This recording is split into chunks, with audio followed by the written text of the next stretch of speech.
Good evening, everyone.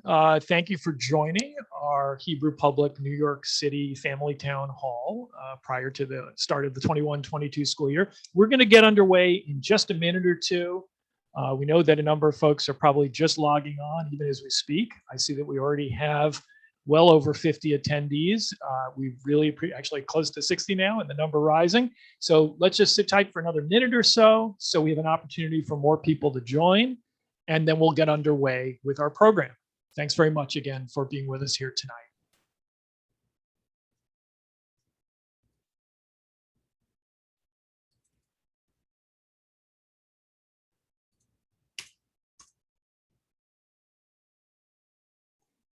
Again, I want to welcome folks as they log on. We're now at 100 participants, not including our panelists. We're just going to give it another minute or so more families can join, and then we'll get underway with our program.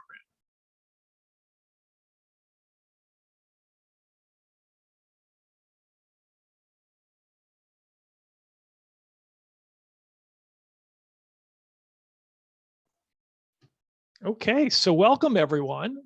This is the pre-opening for the 21-22 school year town hall for our Hebrew Public's New York City families. Those are families whose children attend or will be attending Hebrew Language Academy in Mill Basin, HLA2 in Gravesend, or Harlem Hebrew in Harlem. My name is John Rosenberg. It's a pleasure to be with you here tonight as we head into a new school year, and wanted to take the opportunity to share some information with you and to answer questions that you might have. If I can have the next slide, please. So as I said, my name is John Rosenberg, and I'm the CEO of Hebrew Public, which is the nonprofit organization that manages our 3 New York City schools.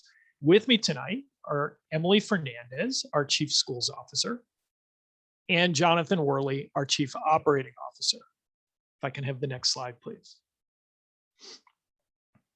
So I want to give a brief overview of what we're going to cover tonight.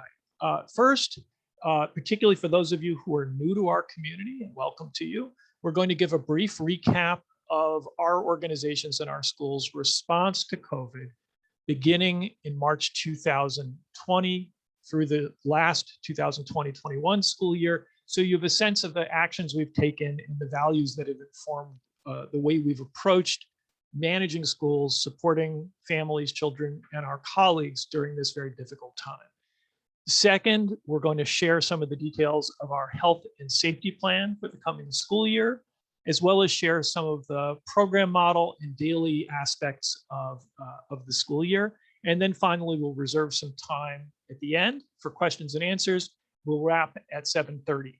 I want to assure you, if you need to drop off for any reason, or if you have friends or family members who aren't able to attend tonight, we will both be providing a recording of tonight's session and a written update containing the same information that we're sharing tonight. If I can have the next slide, please. And now I'm going to turn it over to my colleague, our Chief Schools Officer, Emily Fernandez. Thank you, John, and good evening, families. My name is Emily Fernandez. I am the Chief Schools Officer, and I work very closely with our principals at each of our New York schools and our Philadelphia school, our heads of school, Ms. Steinberg, Ms. Furin, and Ms. Emily Carson in Harlem. And before we get into the specifics, just thinking about our mission and our values right now, and what it means for us in terms of moving forward.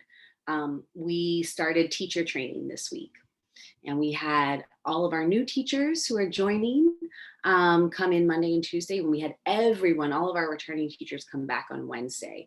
And what stuck out to me as I talked with our principals, as I talked with new teachers, as I facilitated some small sessions, was the commitment to community, to working across lines of difference, to building connection, and above all of that, a commitment to children.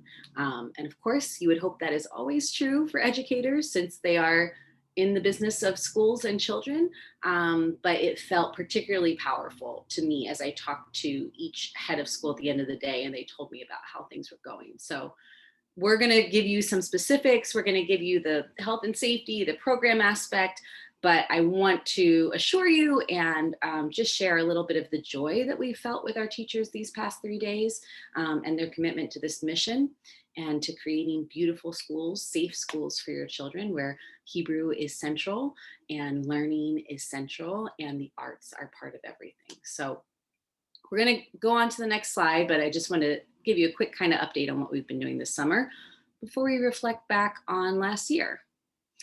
Last year was challenging in a whole host of ways. And we had significant success largely due to partnership with families. So partnership with families and commitment from staff. We were able to maintain masking. I remember doing these town halls last August and talking about how we would be able to keep children wearing masks all day. They are incredibly disciplined and joyful and loving and wore their masks to protect themselves and to protect their peers. In terms of just overall safety measures and keeping distance between kids. There were things that seemed impossible a year ago that we were able to do because of partnership with families and partnership with staff. Specifically, a big celebration for us amongst all the other challenges was that we have actually no evidence of community spread in our schools. So although absolutely we had children who were exposed outside of school or staff who were exposed outside of school, we did pretty rigorous testing of all of our staff and students, and we caught the instances of positive cases and were able to quarantine and keep staff safe, students safe, before we had spread. We had no situation where we had Jonathan come in with a positive case and spread it across the community, which I think is one of the big fears that sits with us certainly as leaders and educators, and we imagine for families as well. And then that even within all of the challenges, there was joy. So from this darling little girl celebrating how fun science is, to pretty incredible projects, to community meetings across Zoom, it was actually a very joyous school year. And I felt that I can say every single time I walked into a school building, it was a reminder of the joy that in-person schooling and that our remote classes over Zoom as well had, celebrating and connecting with each other. So it's a little bit about the past, but we know we're here tonight to talk about the year to come. And so with that, I'll take the next slide. And I'm going to hand it to John Rosenberg, our CEO, to give an overview of what comes for health and safety. Thank you, Emily. And obviously, with this pandemic still continuing to be very much a daily presence in all of our lives, above all, we are focused on the health and safety of your children, of their families and household members, of our colleagues, our hardworking school staff, and their families and household members. So everything that we're doing as we head into the new school year is really trying to balance our desire to keep everyone as safe as possible while fulfilling our core mission of providing an excellent education to your children. So my colleague, Jonathan Worley, with some help from Emily Fernandez and myself, is going to lead us through for the next few minutes some of the key aspects of our 2021-22 health and safety plan. Before he does that, I want to make a couple of things clear. I don't think there's a single person that I know or who I've heard of who could really have predicted the exact path that this pandemic was going to take. How quickly it spread, how it seemed to sort of fade away, how it came raging back this summer. And so our plan is based on the evidence, the data that we see, including the way there's change from day to day in terms of COVID, looking at the actions of other school systems and other school districts, looking at the recommendations of the scientific community, public health experts, and government requirements. And this is the plan we have now. We have contingency plans. So I want to assure you that if at any point in time, we believe, based on all of those different expert inputs, that it is no longer safe to have your children come in for in-person, we will switch. We will pivot to remote learning just as we did in March of 2020.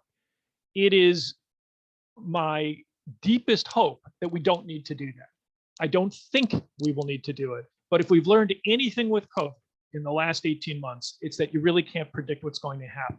So the commitments we make to you is that the commitment we make to you is that we will always make decisions that keep health and safety first in our minds. Secondly, the educational and social and developmental needs of your children. And in doing that, there may be changes along the way. So in terms of our current plan, Jonathan, let me hand it over to you. Thank you, John. Hi, everyone. I'm Jonathan Worley. I'm the Chief Operating Officer at Hebrew Public. As John said, I'm gonna walk through our health and safety plan for the coming year. We did learn a lot through our experience last year, and as mentioned already, we had a good amount of success, but we also had a lot of learnings. The high level message here is that we're going to continue a lot of the same policies and protocols that we had in place at the end of last year. We feel they were, for the most part, effective. We are also going to be following any new guidance that comes out as it comes out, and there is some new guidance, and I'm going to highlight wherever there are some changes in that policy. So Roger, if you could advance to the next slide, we're going to kick this off. So the key part of our strategy is this concept of layered mitigation. And for families who are returning, this might be a familiar concept because we talked a lot about this at the end of last year. With layered mitigation, we layer multiple safeguards.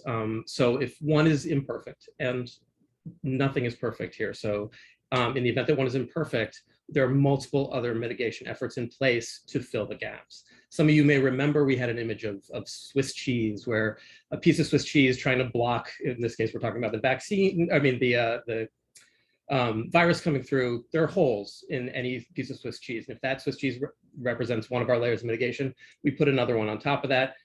There are some more holes they may get through. The more layers of Swiss cheese you put on, the more likely you are to stop the spread of the virus. And so that is our approach. Our effort is going to be to faithfully implement all of these layers of mitigation to create the safest environment possible.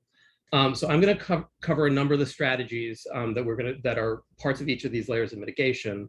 And one thing I want to note up front is to the extent that we have had any success, and to the extent that we will have success in the future, all of this planning is made all the more effective when our staff, our students, and our families understand and assist in reinforcing this work. And so this is my way of saying to the returning families, thank you for your support last year in doing that and helping us maintain a safe environment. And a thank you in advance for this year in helping us and supporting these efforts, because it is really critical that we all are pushing forward with all of this. All right, we can advance to the next slide. All right, so the first mitigation level, again, a lot of this is going to sound very familiar, is social distancing. This is actually one area where we're going to make a slight adjustment. Social distancing is advised by, obviously, all key bodies, CDC, all New York Public Health guidance and requirements. One slight change this year: among students within a classroom and outdoors, 3 feet social distancing will be maintained, as opposed to last year was 6 feet. This year it is 3 feet within the classroom. We will be maintaining 6 feet between students during meals, and make every effort to maintain 6 feet whenever possible in non-classroom spaces. All staff, all adults within a building will be mandated to maintain 6 feet distancing. This is all through guidance of the CDC and state agencies. Okay, we can move forward to the next slide. So the next layer of mitigation is personal protective equipment. PPE, personal protective equipment, remains one of the most important means of stopping the spread of COVID-19, particularly masks. And so we are going to continue, as guidance dictates, to mandate mask wearing for all individuals on our campus at all times, and that includes students, adults, any vendors, any other adults who have to come into the building. There are exceptions to this, meals, if there's other needs, sneezing, whatever, but for the most part, we are going to maintain masks at all times. In addition, nothing new here. We're going to continue to have hand sanitizing stations throughout the building and maintain protocols around hand cleanliness. And every one of our rooms, including all of our classrooms, will continue to have hygiene kits, which are kits that include masks, sanitizers, gloves, disinfectant wipes, and so on. And they'll be always kept stocked in each of our rooms. All right, we can move on to the next slide. School routines. So these are the kind of actions we can take and protocols we can put in place to affect behavior in ways that create a safer environment. Some of the key areas here are our visitor protocols. We are going to continue our strict visitor protocols in our buildings, limiting building access for non-staff and students to emergencies for the most part. And when visitors must come in, they will be mandated to get a temperature check, to wear a mask, and to follow all of our social distancing protocols. And we will, for the most part, no one will be entering the education space, but when they come into the building, will be, if they have to come into the building, will be held to the main office. In addition, as I mentioned, hand washing and sanitization, we're going to continue to encourage, and that's going to remain a core routine for our staff and students. And transition flow management, this is about managing bodies as they move throughout the building. And so whenever possible, we will do things like dedicate stairwells to single direction, or at least clearly marked lanes, all with the idea of maximizing social distancing and minimizing possible exposure. Okay, we can move on to the next slide. The next layer of mitigation is screening. And this is a real key part of our strategy. There are three real key components to this. The first is temperature checks. This is something, protocol that we had in place last year. We're going to continue this for the beginning of the school year. We will continue to conduct checks as people enter the building or classrooms. And any individual with a temperature over 100 degrees will, if it's an adult, be asked to leave the building. If it's a student and they're not accompanied by an adult at that time, if they've arrived at school, they'll be sent to the nurse and we'll contact the family. The idea being no one with a temperature above 100 will be coming into the building, into the regular flow of the building. Health, again, something that should be familiar to families who are returning are their symptom screening from last year. You may remember a tool called Ruvna last year. We're going to shift this to our Parent Square platform because that's our key communication platform right now. What this is every day, families and our staff will all receive a quick, easy 3-question questionnaire screening for symptoms. If you answer yes to any of those, your student should not come into the building. Same with staff, should not come into the building. This is something that's going to happen every day that we have classes in session. And finally, COVID testing. This really remains a key component of our strategy here. We are going to continue with weekly testing of all of our staff, 100% of our staff, and we will continue student testing weekly. Depending on the size of the school and logistics, some cases not all students will be tested every week. It might be one cohort 1 week, another cohort the next week, back and forth. If we can do it, we may test every student every week. A quick note on this: testing is really critical to our strategy and proved incredibly important last year, where we were able to identify positive cases and act quickly following quarantine and isolation guidelines to ensure that we were not allowing additional spread within our school, or any spread within our school, as it turned out. And to that end, we are asking that all students participate in this unless there is a legitimate medical reason why they can't do that. You will be receiving COVID testing consent forms sent via Parent Square in the coming days. And we do ask that everyone sign on to those so we can get as much good data about the health of our building and the health of our community as possible.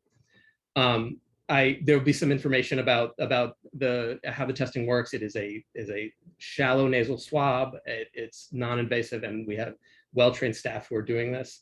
And again, keep your eyes on your inbox because we will have the consent forms coming shortly. All right, we can move on to the next slide. Okay, facilities management. This is really about the actual physical environment and how do we, what protocols can we have in place and what systems can we have in place to ensure that the environment is as safe as possible. First off, we are going to continue to implement enhanced cleaning protocols that we had last year. We know that COVID is not primarily spread through surface contact. Doesn't mean it's not good practice. And so we're going to continue with this practice. We'll be disinfecting every night and continuing with the deep cleaning. More importantly, all of our schools last year underwent an engineering audit of our airflow and ventilation. And in response to that audit from engineers, we made upgrades, we made enhancements, and even in one case replaced our heating, ventilation, and air systems, our HVAC systems. In all cases, the work was focused on a few key features. One is maximizing airflow, improving ventilation, and increased pull of fresh air from outside. These are all the key mitigations when it comes to airflow that are recommended. And so we put a lot of time and money into ensuring that our schools have as quality airflow as possible. We will, of course, continue to monitor and maintain and adjust all of our HVAC systems as is necessary. All right, I think we can move to the next slide. Roger, next slide, please. Roger, we can move, yeah. Thank you. All right, So, Jonathan, thank you for that overview. I hope you have the sense, and I've seen a whole bunch of questions come in about, are we doing PCR testing or rapid testing, that sort of thing. Jonathan, while we have you here for this section, can you just clarify the specific type of test that we think we're going to be using? Yep, these will be PCR tests. We are anticipating 24 to 48 hour turnaround, depending on the volume that the lab is managing. But they're PCR tests, so we have a lot of confidence in the accuracy.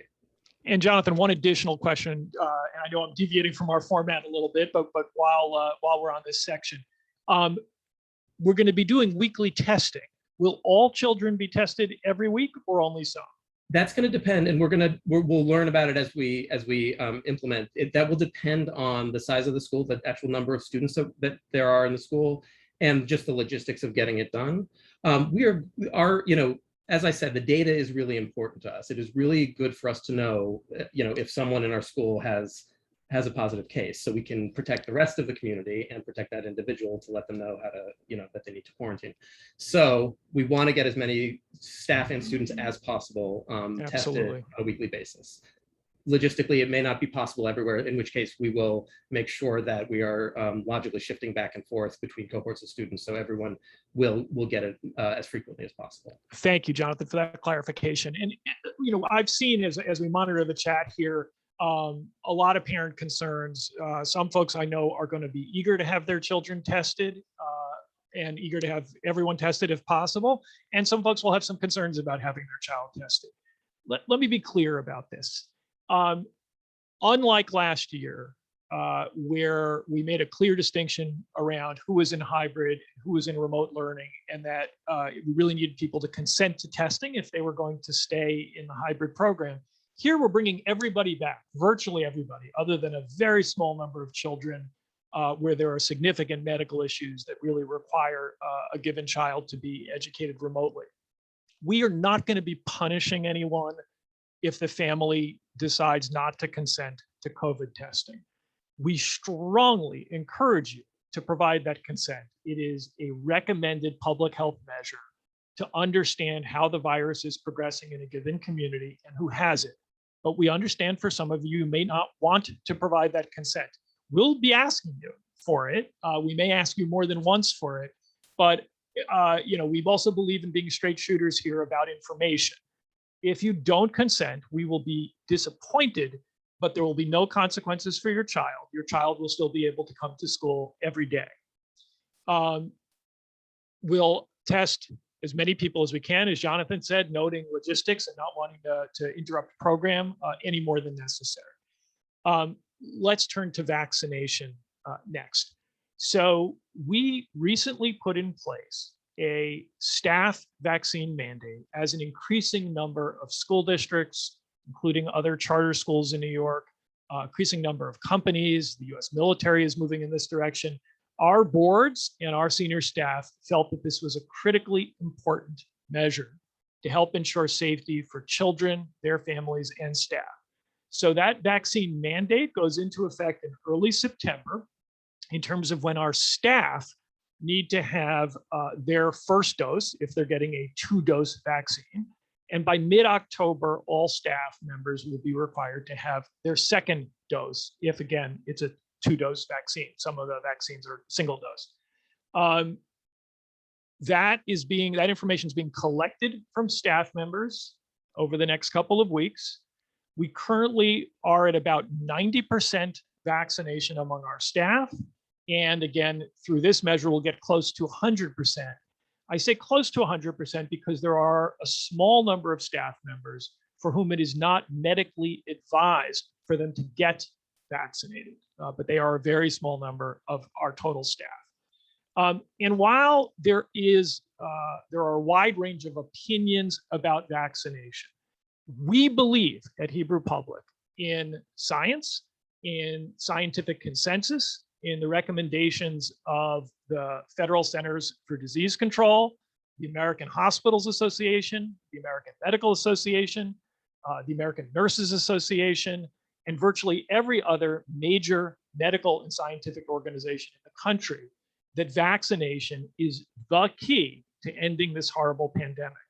Therefore, we strongly encourage family members where their doctors advise that they get vaccinated, that they do so.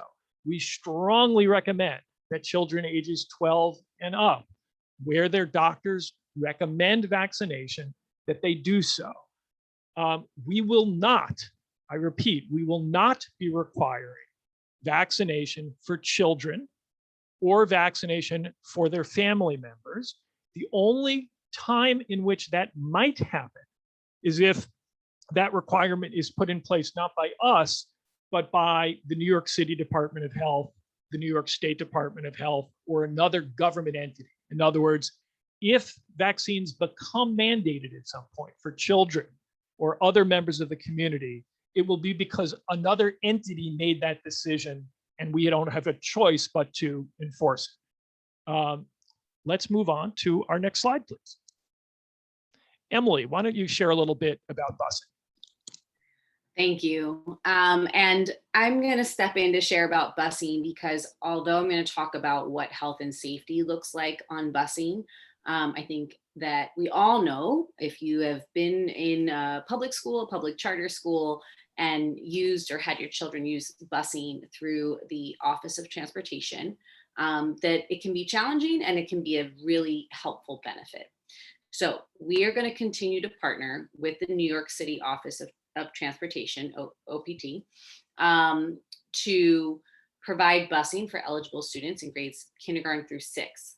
New York City does not offer busing after 6th grade.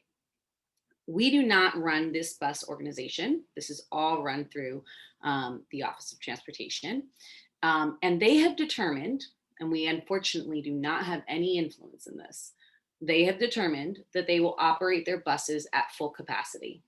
Now, that could range from 12 children on a bus, that is a smaller bus route, to 24 children on a bus, that is a slightly larger bus route, and any number around there. And this is similar to what busing looked like pre-COVID. With that, what we do have control over as the educators, as the leaders of our schools, is how we handle busing and any incidents on the bus, both proactive and reactive. So on the proactive side, we are going to be very clear with students and with families. Your school leaders are going to be reaching out to you about the expectations for the bus. Just as we have any behavioral expectations of keeping our bodies safe, keeping our hands to ourselves, using kind language, we also have safety expectations. And so we expect our students to wear a mask on the bus and to be safe and follow all of our safety expectations and behavior expectations on the bus. We are not on the bus. So our proactive, we're looking at bus assemblies, teaching kids the expectations, bus contracts, having students and families sign and agree, I will uphold the Hebrew Public Standard when I'm on the bus. We also know that students will make mistakes and make choices that are not aligned with our standards at times. And this is one of the places where our reactive measures are going to be pretty significant. We may suspend a child from the bus for a period of time if they are unsafe with themselves or with another student. We might in a worst case scenario where a child really put themselves or their peers at risk, even remove them from the bus for part or all of the school year. That is not what we want.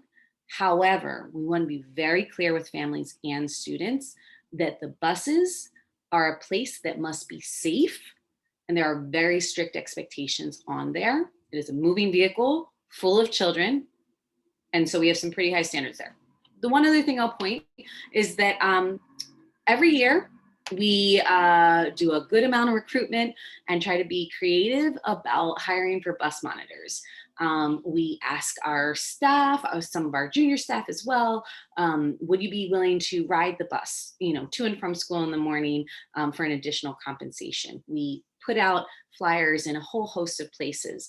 And it's a challenging position to fill. As you can imagine, it's not a full day of work. It's the morning bus route and the afternoon bus route.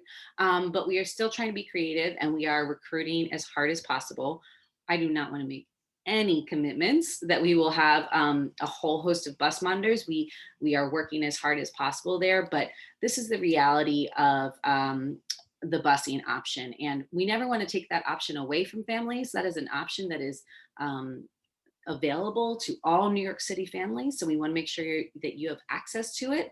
And we want to be upfront about how we're going to handle it to keep things as safe as possible. Next slide.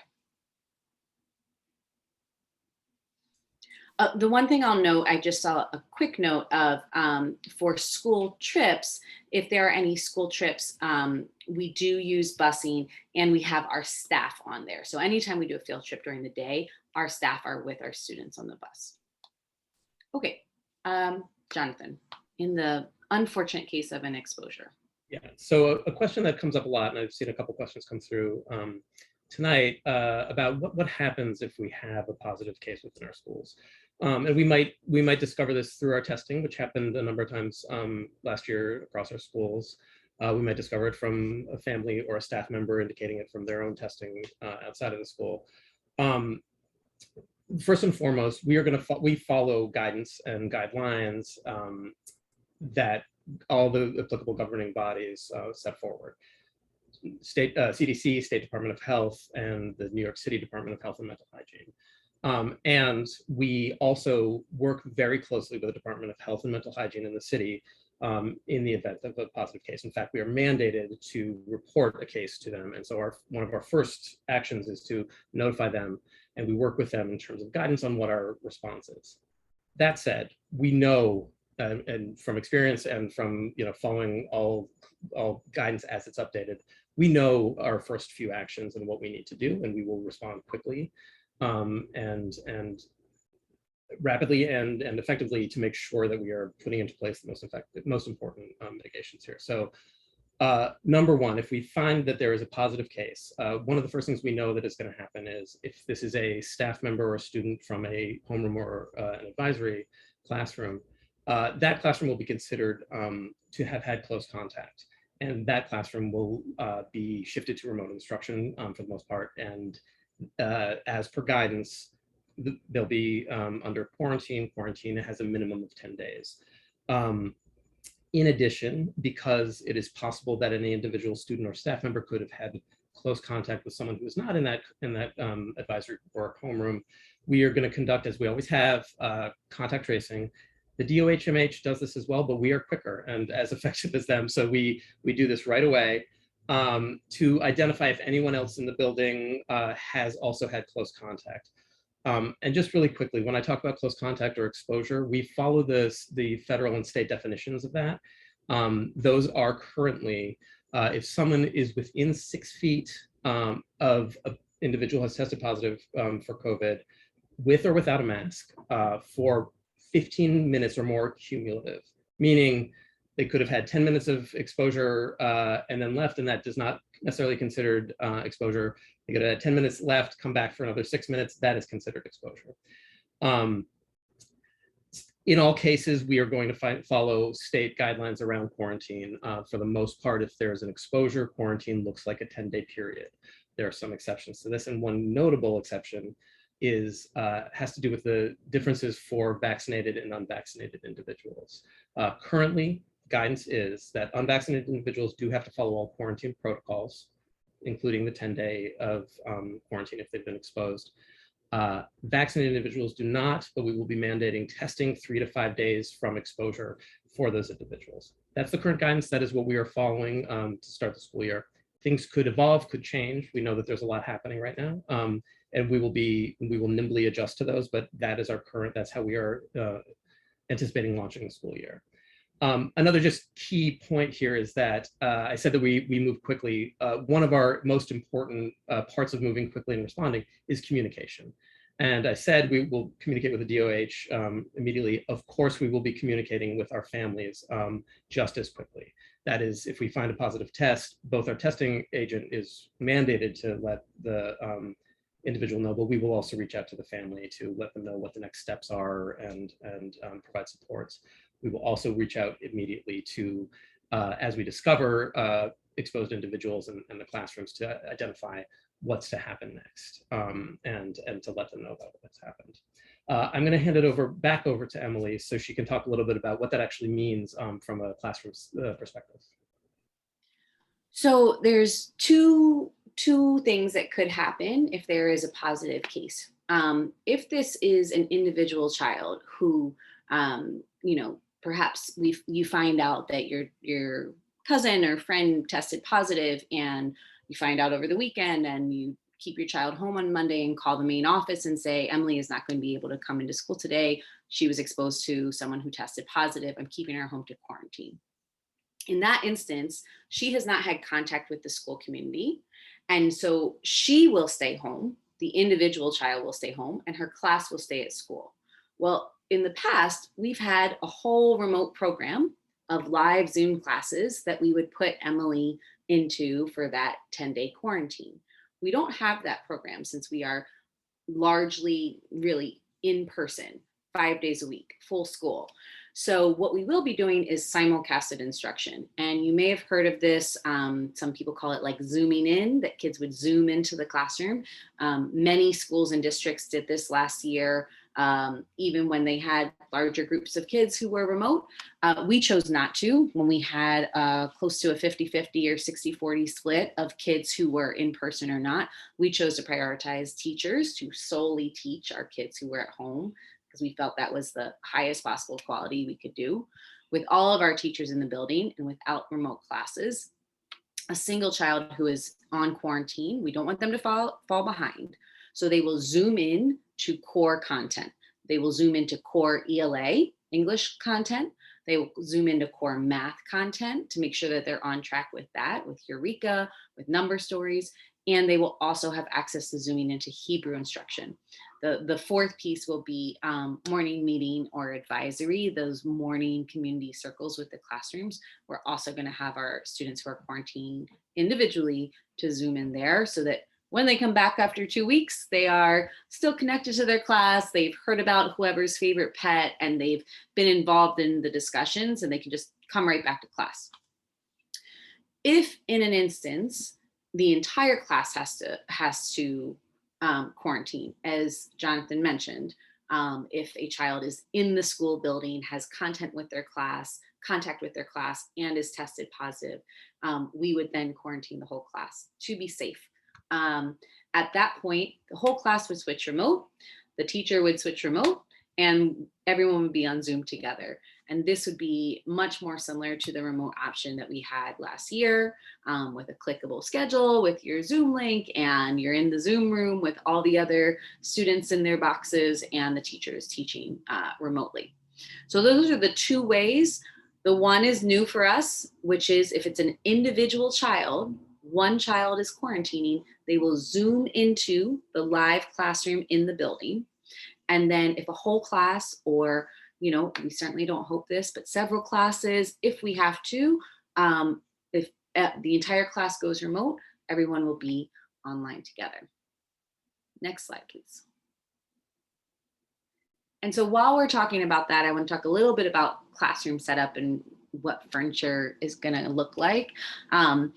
One thing I'll say is that we'll be really intentionally spacing our desks. As Jonathan noted, the CDC has been super clear that whenever possible, while still getting all of your students in the building, space students out by 3 feet. So whenever possible, while still making sure every child in your school has access to in-person learning, spread your children out 3 feet apart. So in many instances where we'll be doing just that, single desks or desks that are kind of connected, but they have a gap in between, a storage unit for supplies. And you'll see these arrows are about the transition movement and having kids kids and teachers like have pathways around the classroom. This is always a helpful routine so that children are not just kind of milling all over. More important when we're trying to maintain social distancing. In some instances, we might have podded pairs. So this idea of pods or batching that you heard of, like, we limit the exposure, and this is the group of people who a single child is exposed to: a class and their teacher and their primary teachers, right? So podded pairs or podded groups, but really we're looking at spreading kids out as much as possible. Even these circles that are around the desks in this hypothetical image, this is our morning meeting. So you'll see the last bullet says limited rug activity. And pre-COVID, if you ever got to come into our classrooms or see images online, we would bring everyone to the rug. We would sit shoulder by shoulder, crisscross applesauce for lessons, for community building. Unfortunately, we're not going to be able to do that, as lovely and cozy and communal as that is. So for morning meeting, we still have a morning meeting where we connect with each other. And usually we have kids stand up in their circle spots around the room that are designated. Maybe there's a circle on the floor or a number. You go to your spot and you still have your space. We teach kids about, like, okay, what does it look like to have space on either side of you? And they're very receptive to it. In some ways, it's unfortunate that this is their normal in some ways, and hopefully it is temporary, but we absolutely are teaching and reteaching what it looks like to be socially distant in school. Next slide. So on that note, we're going to step a little bit away from the health and safety and talk about what academic programming is going to look like for kids. So I'm going to start with a day in the life and kind of get at how we are thinking about academic programming. If we get the next slide. So we are going back to a 5-day schedule. Someone asked about that. Yes, a 5-day schedule and a full day. We have slightly different arrival times at our 3 schools. So I just wanted to put that up there for you. 7:30, 7:40, 7:45. Each school has its own relationship with busing and arrival and when they can open their doors explicitly. But you absolutely will have gotten those materials from your school. We're going to keep our curricular materials pretty consistent. So, and I'll talk about what we're changing. So Eureka, an excellent standards aligned math program, we're going to maintain that. Expeditionary learning, an excellent standards aligned English language arts program, maintaining that. Close reading, which is a 3-day course every week that really allows kids in grades 3 through 8 to dig into a text. Guided reading, where kids get to get small group instruction on their level.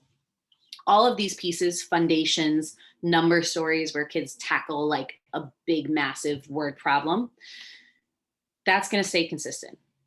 Our biggest change in what we've been training and preparing for in advance of your kiddos coming back is increased small group and opportunities for differentiation. So this is always a good thing. We always want to do more small group. We always want to differentiate. We always want to know exactly where a given kid is and what they need next. It's that much more critical now. We know that teaching and learning has been interrupted over the past year and a half. It has not gone to be the same consistent 5-day-a-week structure that we were used to. And we are laser focused. Safety, academic and emotional growth. It's right there. Safety's first. We know that the academic and the emotional can't happen if children aren't safe, but we are laser focused on making sure kids get as much education as possible to make up for these interruptions. That's the biggest difference in the curricular side. And so in Eureka, where we used to teach it whole group, we're still going to teach it whole group sometimes. And sometimes we're going to break it into small group and get an extra like punch of specific support.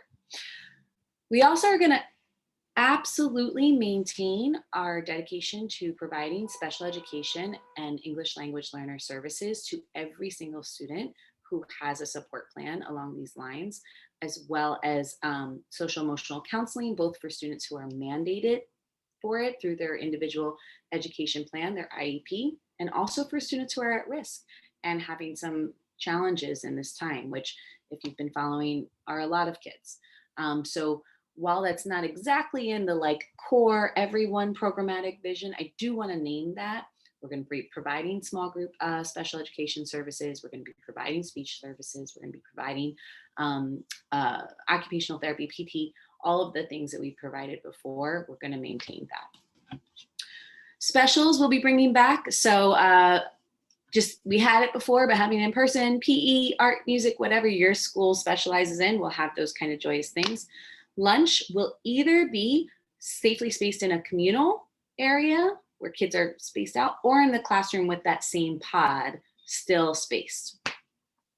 Alum, which is a really joyous time in our schools. It's a time when teachers get to teach to their passion and kids get to learn to their passion. So anything from Israeli cooking to pet care. There was a dog care course that was a really big hit at HLA a year and a half ago. It's a small moment, one time a week, when we focus on like our passions, not just all of the growth and joyous academic parts. Hebrew is going to continue to be a core piece of our academic program. We're really excited about some of the Hebrew programming we have done this summer, where our Hebrew teachers, there was a small training where they had to learn Russian for just 15 minutes, but to experience the immersive language instruction that we are asking Hebrew teachers to give to our students. And dismissal is going to be pretty consistent Monday through Thursday at 3:30 across all of our schools, 1 p.m. on Friday. This is something that we've shared a number of times. It is a change for us this year, a change we'd actually originally hoped to implement before the pandemic, but weren't able to. And we are going to be keeping our staff on site for pretty intense training, student data analysis, where we're actually looking at all of our kids' progress over the course of the week and charting individual like learning plans and goals for them for the upcoming week, and overall staff development. That's a lot of information about what it looks like for kids academically, emotionally in the school building. But we want to just add one more note around the schedule. And Roger, if you can go to the next slide. Here, we do have a plan for Fridays, thinking about this new 1 p.m. dismissal. And John, I'll just hand it to you. Thank you, Emily. So just super briefly on this, like a lot of the most successful charter schools in the city, we are increasing our focus on training staff, not only for during this pandemic, but so that every week they get stronger teachers in their practice working with children. So the outcomes and experiences are better for your children and for you. A lot of them do that through early dismissal 1 day a week. Some of them do it on Wednesdays. As we looked at our community, we made a determination that Friday was the best day to do that. We want to make sure that this doesn't create an undue burden for families. So while the buses will run for those children who take the bus at 1 o'clock or shortly thereafter, following that early dismissal every Friday, we will also be providing free aftercare at each of the 3 New York City schools on Fridays for those families that need that. For example, perhaps because of they're not being a responsible adult home due to people's work hours and things like that. You can get more information about those Friday aftercare options directly from your school. And if we can have the next slide, please. So one of the things that's changing this year, as Emily noted, we used to, last year, we offered families a choice of hybrid or remote learning. And we were about 50-50 split on average over the course of the year, with about half of our families choosing to have their children in person between 2 and 4 days a week, and the other half opting for a fully remote program. We're not doing that for a second year. It's really important that we bring everybody who we possibly can back, unless the pandemic gets so bad again that we need to make a shift. And again, we're hoping and praying that that will not be necessary. So we have emailed all of you weeks ago now, all families, that if you believe your child needs a remote learning accommodation, you need to provide us with information explaining why that's the case. Usually that information will take the form of documentation from a physician, from the family's doctor or a specialist doctor, explaining why the child can't come into school, even with mask wearing and all of the safety procedures that we have in place. In Some cases that will be because the child is immunocompromised or has some other form of significant medical issue that really suggests they shouldn't be in school. In a rare number of other cases, it may be because someone in the household is at such high risk that even having the child in a school with mask wearing and ventilation and all of our other measures is not recommended by the physician. We gave folks until August 15th to provide that information. Many of you who requested remote learning accommodations have still not provided that information. We have extended the deadline, and again have emailed everyone about this, until tomorrow. We urge you, if you think your child needs a remote learning accommodation, you have to provide us with evidence as to why that's the case, and then we will look at it and make the best decision we can around whether to grant that accommodation. I can tell you right now that 97% of the families in our system of schools have requested in-person learning. It's a small number of folks. So the great majority of our children will be coming back. And again, I'm going to hand it back to Emily to share a little bit for the small number of children who are in that remote learning program. She's going to share some of the details of what that program will look like. Great. So while we are committed to offering this to those families, those children who absolutely need it, we are not going to be able to offer the same robust, like full large program that we were able to offer our remote students last year. Just a reality that our staff will be teaching the students, the mass majority of students who are in the building. That being said, we have created what we believe is a solid plan to make sure that students both stay on track academically and stay connected to their school community.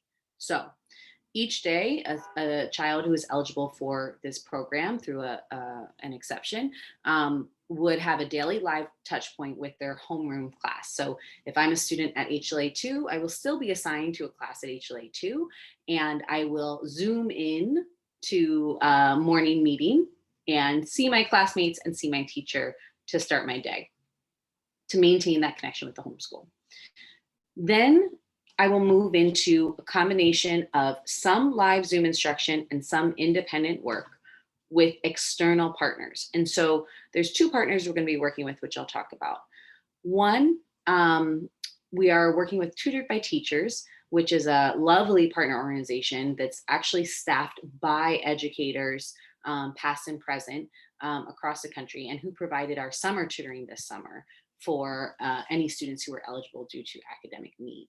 They are going to be providing 1 hour of math and 1 hour of English language arts for each student each day, either one-on-one or in a small group up to 5 students.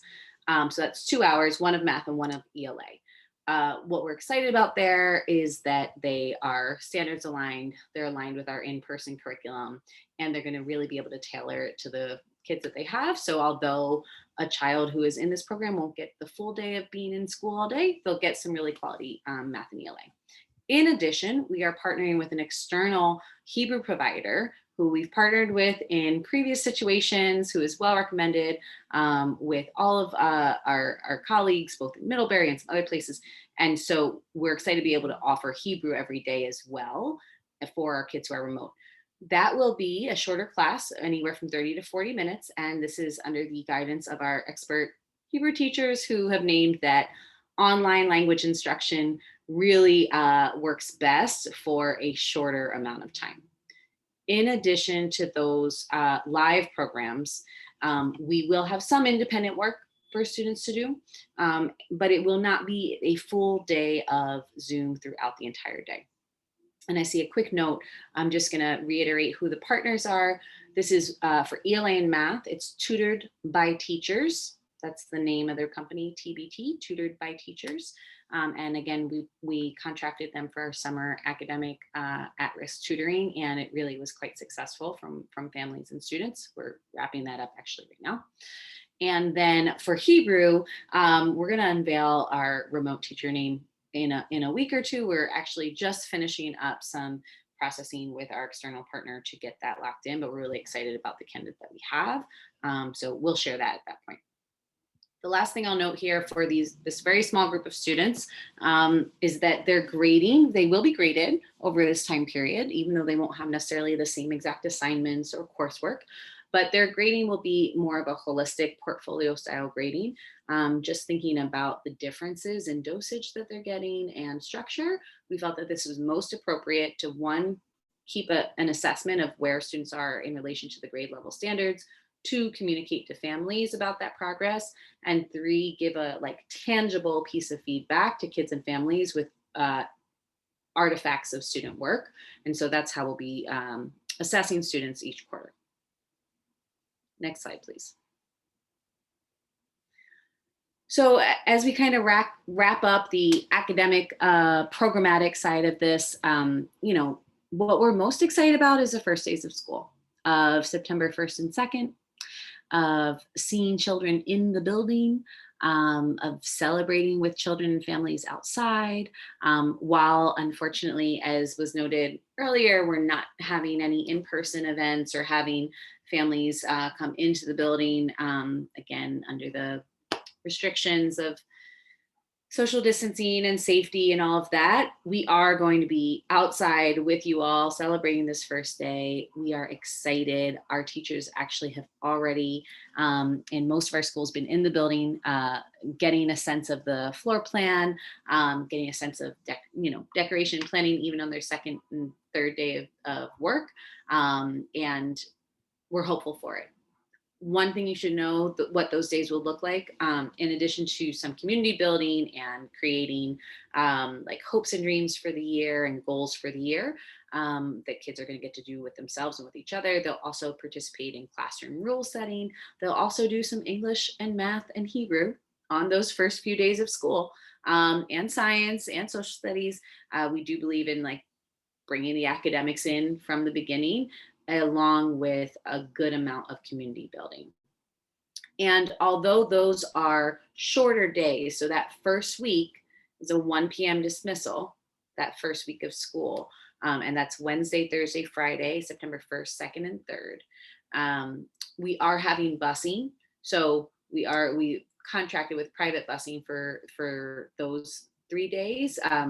The Office of Pupil Transportation does not offer busing that early in the year, but we understand that it's critical for families. And so we have researched and contracted and compensated for private busing so that we still have that in our first 3 days. Okay, next slide. Okay, so Emily, Jonathan, thank you. Attendees, again, we've had more than 200 of you on this call. Thank you. We're going to take a couple of minutes to do a few quick hit questions and answers on things that I've seen come in from the chat. First, I want to make the following clear. You should each be getting substantial information, frequent updates from your child's school. So on this call tonight, we have a couple hundred people from HLA, HLA2, and Harlem Hebrew.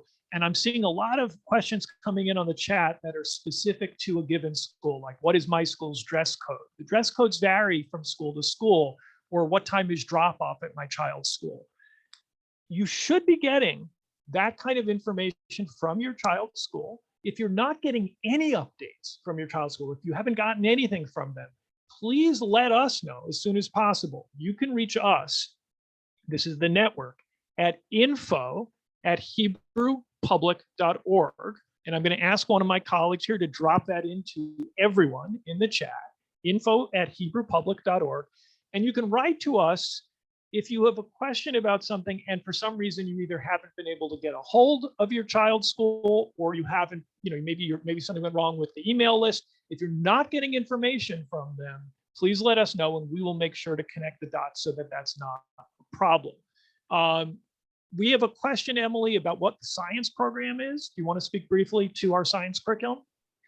Yes, so this has been something we've been researching, to be entirely honest, over the past 2 years, and we landed on Houghton Mifflin. So Houghton Mifflin might be familiar to some folks. It also is a source of the certain reading curriculum. It's a very large curriculum company, and they also have a very solid science program. And so we have been doing training on that this summer, and we are launching Houghton Mifflin as our science curriculum component this year. Terrific, thank you. And Emily, we also have some questions, Emily and Jonathan, about whether buses will operate on those first half days of school for kindergartners and fifth graders. Yes. Let's see. Okay, the answer there is yes. Will there be outdoor recess? So this varies slightly school to school and grade to grade, but largely yes. HLA in Mill Basin has a significant outdoor play space. If you're familiar with the school, and if you're not, you'll see it, both a large space right outside of its gym and cafeteria and a more narrow space that's actually perfectly situated right outside of its kindergarten classrooms. And students do go outside for outside recess on a staggered schedule over the course of the week. Harlem has a finished roof area that our children are able to go upstairs for outdoor play. We prioritize our youngest kids to get the most time on the roof, but we also make sure our older kids get some time as well. And then HLA2 was always a challenge, but very gratefully, we've been approved for Play Streets again. Play Streets, which is a program that New York City has offered, where we're able to shut down the street next to the school from about 8 a.m. to 3:30 p.m. And we use that for a staggered outdoor recess so that children get outside every day at HLA2 as well. Thank you, Emily, for that. And Jonathan, can you answer a question about windows on buses? Will they generally be open? That's going to be, unfortunately, it's OPT regulations. So I think the best practice is encouraging them to do that. I will have to check on whether or not they're setting that as standard protocol. I don't think it is yet set as that, though.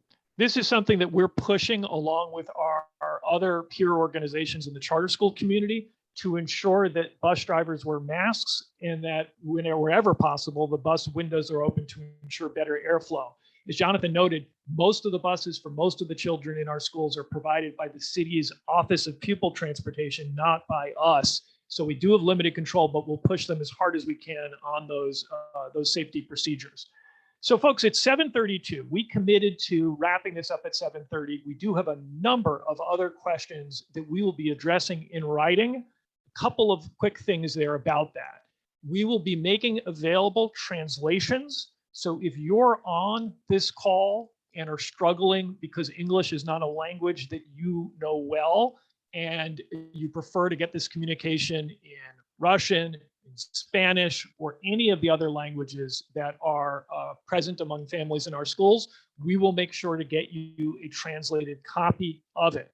Secondly, our written updates will cover all of the questions that have come in on the chat, unless those questions are specific to your child's school, and then we will make sure that those schools are getting answers to those questions out to folks directly. Finally, you can always contact us, info@hebrewpublic.org. We do our best. Those of you who've been in touch with me directly or with others on our team, I hope you would agree that we do our best to be responsive in a timely way, to give you our best honest answer. If we don't know the answer, we'll tell you that. As I said at the outset of tonight's call, COVID is unpredictable. Some people on this call tonight may disagree with some of the decisions we're making, whether it's around vaccinations or in-person learning. We're doing the best we can. We think we're making the right decisions. We will always respect the differences of opinions that others have. We are grateful to you for entrusting your children in our care. We're going to do our best every single day to deliver on that trust. And if things change, we will be sure to let you know. If things get to a point where we think we need to make a shift in the model, we will tell you why, and we will tell you in a timely enough way that we can all make adjustments and continue to get through what hopefully will become a more normal school year very soon. We wish you all a healthy and happy start of the school year, a great conclusion to the rest of your summer. And again, you'll be hearing from us in writing soon. Thanks very much, and good night.